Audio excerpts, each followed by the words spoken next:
भगवान भरोसे संचालित दमोह नगर पालिका से लोग काफ़ी परेशान हैं। यहाँ पर अधिकारी कभी नज़र नहीं आते, न तो किसी प्रकार की व्यवस्थाओं पर अधिकारी ध्यान देते हैं। ताज़ा मामला पानी से जुड़ा हुआ है, जहाँ पर करोड़ों अरबों रुपए की राशि अब तक खर्च हो चुकी है, लेकिन दमोह में पानी के नाम पर जो खेल होते रहे वह आज भी जारी है। जनता एक एक बूंद के लिए प्यासी है। हम आपको बता दें कि बजरिया वार्ड नंबर 5 और 6 में पिछले 3 दिनों से पानी नहीं गया, तो वहीं मल्लपुरा में भी पानी का भीषण संकट व्याप्त है, वहाँ भी पानी की सप्लाई बंद है। ऐसे में लोगों का आक्रोश फूट पड़ा। लोग फिल्टर पहुंचे तो कोई अधिकारी ने तवज्जो नहीं दी, न तो सीएमओ पहुंचे, न ही उपयंत्री, न ही कोई अन्य अधिकारी। ऐसे में तमाम लोग जो थे वो दमोह कलेक्टर सुधीर कुमार कोचर के बंगले के बाहर पहुंच गए। दमोह कलेक्टर सुधीर कुमार कोचर को जानकारी दी गई तो वह बंगले से बाहर आकर जनता के बीच उनकी समस्याओं को सुनने लगे।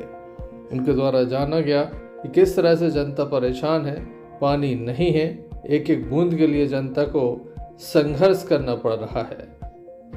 यहाँ पर फिल्टर प्लांट बना हुआ है, जिससे इन वार्डों की दूरी ज़्यादा नहीं है, लेकिन पानी इनके यहाँ नहीं है, क्योंकि यहाँ के जो उपयंत्री हैं नगर पालिका के सुशील सोनी, उनके द्वारा ध्यान नहीं दिया जाता। वह तो कभी नज़र भी नहीं आते। साथ ही नगर पालिका के जो नवागत सीएमओ हैं, जो हफ्ते में कहा जाता है कि 3 दिन दमोह में रहेंगे, लेकिन उनके द्वारा किसी कार्य पर ध्यान नहीं दिया जा रहा है।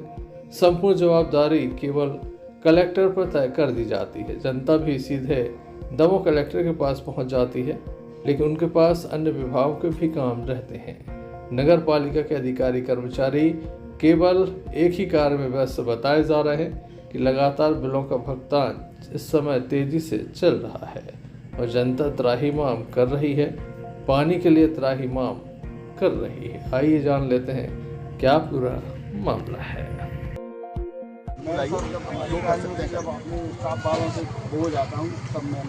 अरे नहीं, मैं फिर कह रहा हूँ कि कोई भी बात आपकी व्यक्तिगत नहीं है, क्योंकि आप दोनों मेरे को हमेशा दिखते हो, सक्रिय दिखते हो, मैदान में दिखते हो, मेरे को कोई प्रॉब्लम नहीं। लेकिन बस मैं इतना चाहता हूँ कि 2 काम मत करो। पहली चीज़, अवैध चीज़ों को प्रोत्साहन नहीं देना, अपनी उस पर सख्ती करना, और दूसरी चीज़, हर चीज़ का बिल नगर पालिका पर मत पड़वाओ, क्योंकि वहाँ फिर करप्शन होगा और फिर लोग परेशान होंगे, सब किसी को फ़ायदा नहीं होगा। बिल्कुल नहीं करना। अभी खुल जाएंगे। ये कमर्शियल चला है या क्या है? अभी मेरे काम था, मुझे 20 साल हो गए, उससे मैं 4 बाइक में काम कर रहा था। इसके मैंने सफाई की भी डिमांड दी है, लेकिन वो लोग आए थे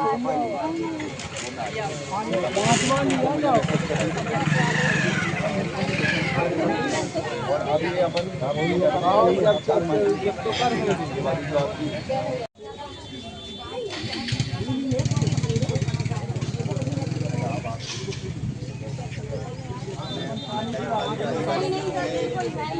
बड़ी समस्या की तरफ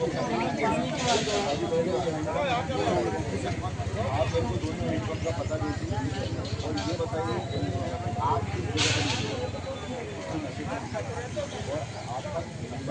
की समस्या है, उस समस्या को लेके आए थे। 3 दिन से नल नहीं खुल रहे हैं और हमारी वार्ड की जनता पानी के लिए त्राही है, घर घर जगह जगह भटक रही है, पानी फिर भी नहीं मिल पा रहा था।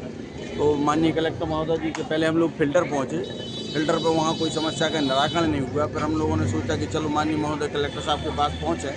तो मैं समझता हूँ कि बहुत अच्छा साहब का मुझे स्वभाव लगा और साहब ने जो जानकारियाँ दी, जो हम लोगों ने अपनी समस्याएँ दी, समस्याओं को सुनते हुए साहब ने बोला, आश्वासन दिया कि मैं अति शीघ्र जो आपकी समस्या है उस पर मैं विचार करूंगा और अधिकारियों से बात भी करूंगा।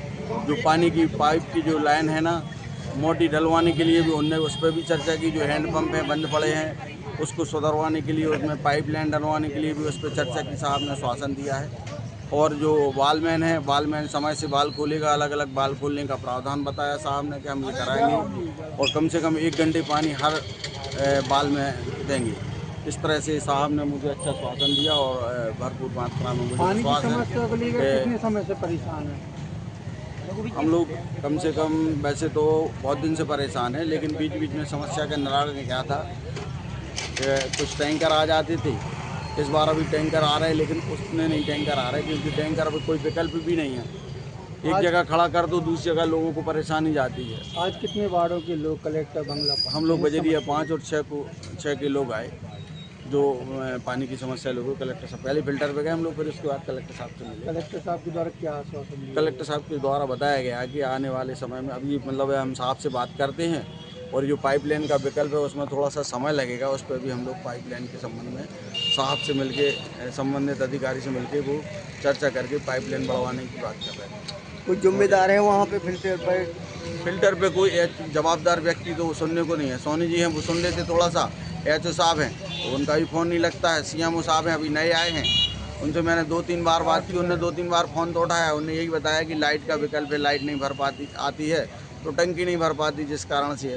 लेकिन लगातार 3 दिन पानी ना आना ये तो बाढ़ की जनता के लिए बड़ी मुसीबत की बात है। क्या नाम लिखते हैं आप अपना? मैं हेमराज पार्षद बजे 5 चैनपुर आता हूँ। और अधिकारी फ़ोन नहीं उठाते, बॉलमैन फ़ोन नहीं उठा रहे हैं, टंकी भर रही है नहीं भर रही है, हमें पता नहीं चलता तो हम जनता को नहीं बता पाते। अगर समय पे हमें पता चल जाए कि आज नल खोलेंगे कितने बजे खोलेंगे तो हम जनता को बता दें। अब जब अधिकारी फ़ोन नहीं उठा रहे तो हमें कलेक्टर साहब का दरवाज़ा खड़खड़ाना पड़ा। अधिकारी कौन है? अधिकारी इंजीनियर साहब हैं सुशील सोनी जी, बॉलमैन है शंभूनाथ, गौरी शंकर और भी टंकी पर जिनकी ड्यूटी है, कोई फ़ोन ही नहीं उठा रहा, सबके फ़ोन बंद हैं। कौन कौन वार्ड में पानी नहीं आ रहा है? बजरिया 5 और बजरिया 6 दोनों वार्ड की जनता परेशान है क्योंकि एक ही लाइन से दोनों जगह पानी पहुंचता है। क्या नाम लिखते हैं आप? हमारा नाम है रघु श्रीवास्तव, पार्षद बजरिया 6। दमोह नगर पालिका के पास बारडा में सप्लाई के लिए पानी नहीं है, इस तरह की बात अधिकारियों के द्वारा कही जा रही है। लेकिन दमोह के फिल्टर प्लांट से 200 रुपये प्रति टैंकर के हिसाब से लगातार पानी बेचा जाता है। बताया जाता है कि वरिष्ठ अधिकारी के दिशा निर्देश पर यह पानी बेचा जाता है, सभी का इसमें हिस्सा तय है। लगातार सुबह से शाम तक अवैध रूप से टैंकरों की सप्लाई हो रही है, किसके इशारे पर हो रही है, किसका घर भर रहा है, इस बात की भी जांच होना जरूरी है क्योंकि अधिकारी अपना घर भर रहे हैं और जनता त्राहिमाम कर रही है।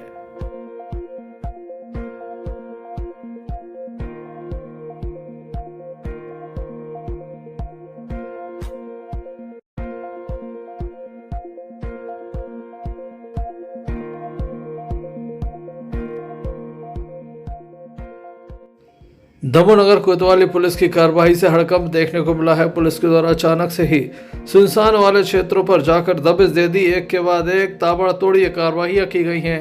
बीती रात घंटों तक चेकिंग अभियान चलाया गया।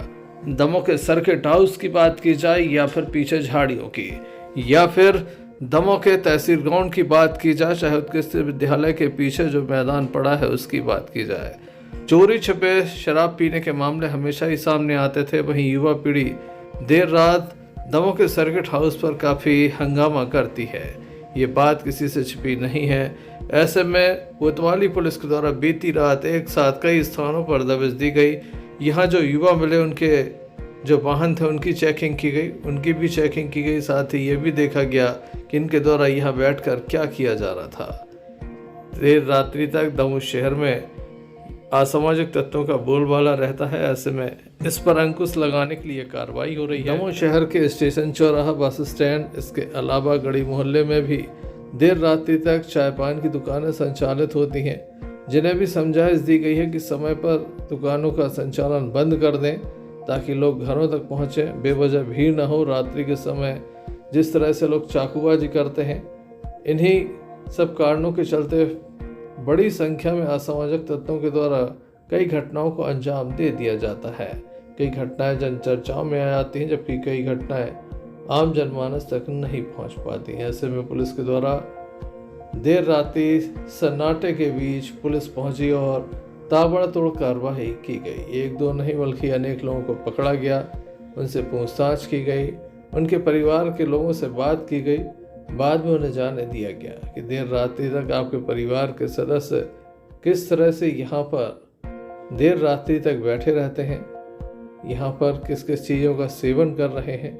तमाम बातों को लेकर पुलिस काफ़ी सक्रिय नजर आई। दमोह कोतवाली पुलिस के द्वारा ये कार्रवाई की गई है। बताया जाता है कि नगर कोतवाली TI मनीष कुमार के द्वारा अलग अलग स्थानों पर यह दबिश दिलाई गई। पहले उनके द्वारा शराब पकड़ी गई थी और अब शराब पीकर हंगामा करने वालों को पकड़ा जा रहा है, जो चोरी छुपे यहाँ वहाँ बैठकर शराब पीते हैं। इस तरह से शराब पीना अपराध की श्रेणी में आता है क्योंकि ये तमाम पब्लिक प्लेस है।